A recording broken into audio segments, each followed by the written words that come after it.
Salut le monde, ça va? C'est encore nous le peuple d'Israël, un pays si petit qu'on peut à peine écrire son nom sur la carte du monde, et qu'il faut pour l'écrire sur la carte, empiéter sur la mer ou sur un pays voisin.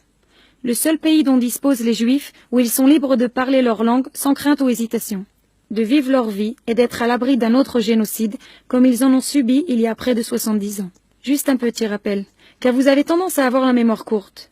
Le pays qui, depuis sa création, il y a plus de 60 ans, a consacré ses capacités technologiques, scientifiques et son esprit d'innovation pour le bien de la population mondiale.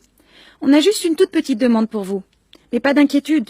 On sait que vous êtes déjà occupés par les problèmes de réchauffement climatique, le prix du pétrole et la crise économique. Vraiment, on comprend. Et on ne vous fera pas perdre votre temps.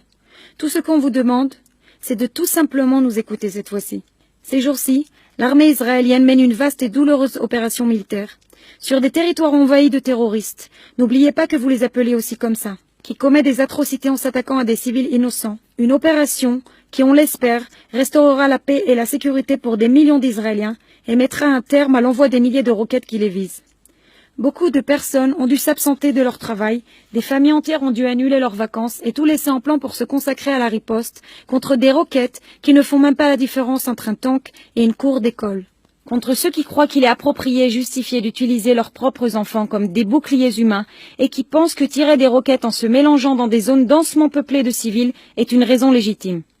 Non, cher monde, nous n'avons pas besoin de votre aide avec des soldats. Nous avons nos propres militaires.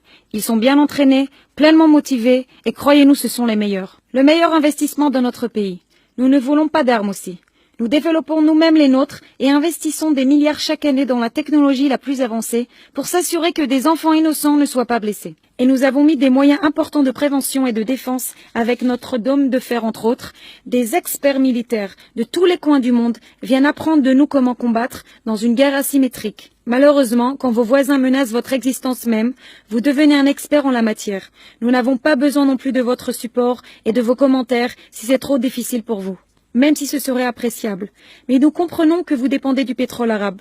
Et ne perdez surtout pas vos copains qui portent la kafia sur la tête et qui ont la main libre sur le robinet du pétrole. Nous savons tous que cela peut faire monter le prix de l'essence. Ne vous dérangez pas. Et surtout, ne vous mettez pas dans notre chemin. Vous savez pertinemment qu'aucun pays n'accepterait que leur zone de population soit sous le feu d'attaques vicieuses de roquettes, jour et nuit, et qu'aucun pays n'accepterait que d'innocents enfants doivent vivre dans des abris où vous disposez seulement de 15 secondes pour y arriver et tenter de sauver votre vie. Alors pourquoi un pays aussi petit que la taille du New Jersey devrait l'accepter ?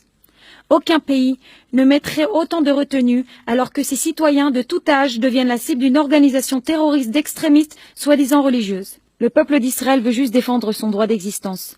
Nous sommes restés calmes et avons accepté cette situation trop longtemps. Mais le silence est assourdissant, comme vous le savez probablement, cher monde. Vous avez gardé le silence sur les tragiques massacres de masse en Syrie, les violations des droits de l'homme en Chine, la suppression des droits des minorités et des communautés LGBT en Russie, et bien d'autres. Mais pour certaines raisons, quand il s'agit de ce tout petit spécifique pays qui se trouve en partie entre la terreur et l'Occident civilisé, soudain vous avez des tas de choses à dire ? Mais laissez-nous nous défendre. Nous n'avons pas besoin de leçons de morale et certainement pas besoin de conseils sur comment protéger notre pays. Nous n'avons nul besoin que vous nous disiez comment nous comporter et comment négocier avec des terroristes. Si vous n'êtes pas disposés à être utiles, comme les nombreuses autres fois où vous êtes restés sur le côté et les avez autorisés à nous viser juste pour la raison d'être juifs, au moins ne vous mettez pas dans notre chemin et laissez-nous faire le travail nous-mêmes. Merci. Sincèrement, le peuple d'Israël.